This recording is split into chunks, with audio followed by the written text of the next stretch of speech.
Hey CBC, wanted to give you an update as to where our church stands in terms of services and office hours and stuff like that with the orders that were just recently given by our governor in this state. So I know I made this announcement yesterday morning, but in case you missed it, here's another opportunity for you to hear about where we stand.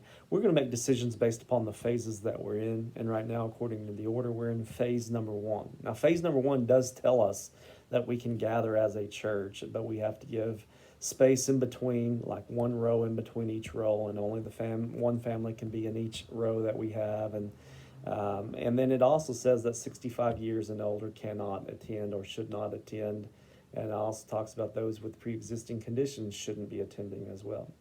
As we met with the leadership and talked, we feel like we want to make sure that we open the opportunity for everyone to be able to attend and give the biggest space possible for security reasons and to follow the guidelines. And so we don't have a large sanctuary, and with our attendance and what we just average, we would be well above the capacity. So we didn't want to split the church. We also didn't want to tell the church that there are certain people that cannot come this Sunday and that you would have to stay home and watch it on the live feed. We want everyone to be able to worship if you want to worship together. So the only way to possibly do that is to continue to do an outside service over the next 2 weeks. But instead of doing cars where you stay in the cars, we're actually going to make it where you can sit outside of your cars in a lawn chair. So you want to bring a chair this coming Sunday. And I want you to stay within your family and still follow the CDC guidelines. So the 6 feet rule will still be in order. But you'll be outside of your vehicle and in your chairs, so you'll still be able to literally see people and talk to them if you want before by hollering and doing stuff like that. So you'll have that opportunity of fellowship. We're going to do that for the next 2 Sundays, and then we'll reevaluate from there. Now that would mean that for the 3rd and the 10th, we'll be outside in a lawn chair in our parking lot having worship service. Past that, we'll give you another update. We could still be outside through the whole month of May. If that's the case, we'll continue to do what we just talked about. And then when we're able to gather together as a whole without excluding anyone, we'll gather in our worship service and celebrate our opportunity that we have to be able to gather again in our building that God has blessed us with. I know it's been a tough time. I know that there has been a lot of maybe decisions that have been made that you're wondering why we're making them, but it's been prayed over and not made out of fearful decisions, but made out of following the guidance of what has been given to us. So no Sunday school for the next 2 weeks. As far as our Wednesday nights go, we are not going to have children or adults for the next 2 Wednesday nights. But we are going to allow the loft to meet in the parking lot, and they'll take that space that we would normally be parking. So they're going to be able to have their services on Wednesday nights, since they haven't been able to meet at all in over a month. So on Wednesday nights, the loft will still meet starting the first Wednesday night in May. So they'll meet outside in the parking lot for their services, but children and adult will not be meeting. Now, you've heard that children's camp has been canceled. Unfortunately, they will not be participating in that. We are planning on doing a little bigger vacation Bible school, and so that may give them a little bit more to experience with that, and we'll give you more details on that in the coming weeks. Youth are going to be condensing their Falls Creek to just a half a week. It's going to be July 12th through the 15th, and so you want to make sure you mark that on your calendar as well. Our office hours are still going, it has been resuming, and so I'm here in the office this week, and we'll have normal office hours. If you want to come by or need anything, Lisa and I will be here as we have begun that time again. Senior Recognition Sunday is going to be May 17th, inside or outside. Even if we have to still meet outside, we'll honor the seniors on the 17th of May. So you want to mark that on your calendar. It's a special day. David will have a sermon for them prepared just for those seniors, but it's something we can all take and apply to our own lives as well. It's been a tough road for the seniors.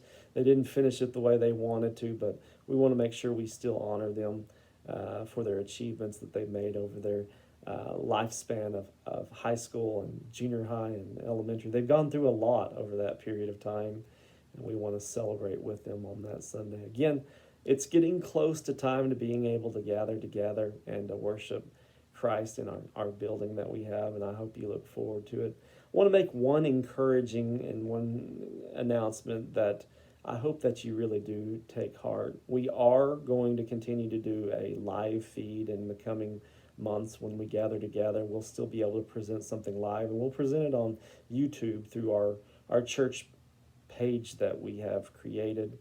But for those who are regular members and can come to worship, we encourage you to come and worship. We didn't really create the live feed for you to stay home and watch that and not fellowship with our believers. It was created for times in which we aren't able to gather. So for when the guideline of not gathering with more than a certain number of people in worship service, we created it for that reason. And in the coming weeks, when we gather again, it's going to still be there, but it's going to be for those who are homebound to be able to watch and can't come to worship. It's going to be for those who may be in a different state, for those who may be unbelievers, but they know somebody here at this church and they tune in for that worship. It's going to be for that type of people. Our regular attenders, we still want you to attend. We still need you to attend.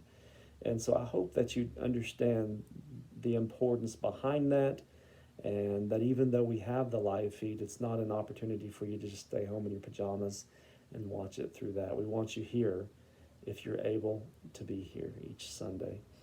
Other than that, I want to share with you what we're going to talk about this coming Sunday morning in our worship service. We're going to look at Jesus and the feeding of the 5,000 and the unexpected thing that happened during that opportunity. I know you probably experienced that in your own life. I've experienced that as well, where you have an unexpected guest. Maybe you had another thing on in your mind that you wanted to do that day when you got home. And you got home and you had someone waiting there in your driveway or out in front of your yard, and it kind of changed everything. That's what happened with the disciples and Jesus in this experience. We're going to talk about that and how to reach the lost, even through times in which we may look at as our time. Because we like to designate that, right? We like to say, that's my time. But honestly, we should look at it as what God has given us. So it's genuinely all God's time and what he wants to do in that. So we'll talk about that this Sunday. Again, if you're able to come, don't use the excuse of just staying home and watching it on the live feed. We're going to be here. We're going to be live in person. We're going to be able to be out of our cars. If you don't want to be out of your car, if you don't feel comfortable with that, we're going to design it where you can still stay in your car and also be able to hear the word in that area as well. But we want to be able to gather with as many people possible starting this Sunday. So that's what it looks like we're going to be doing over the next 2 weeks. I want to put that on your calendar and tune in for that for the next 2 weeks. And then we'll get back with you in 2 weeks and give you another update as to what we're going to do, if we're going to be able to resume in our church, or if we'll continue to do through the month of May what we're doing right now with our lawn chair services. So come this Sunday, bring your lawn chair, still follow the CDC guidelines, sit with your family, and just talk at a distance to those that you see in attendance before worship service. Sing with us as we sing, and then open your Bibles and follow along in the passages that we'll have and be looking at out of Mark chapter 6. Anyway, hope you guys have a good day, a good rest of the week. Hope to see you on Sunday.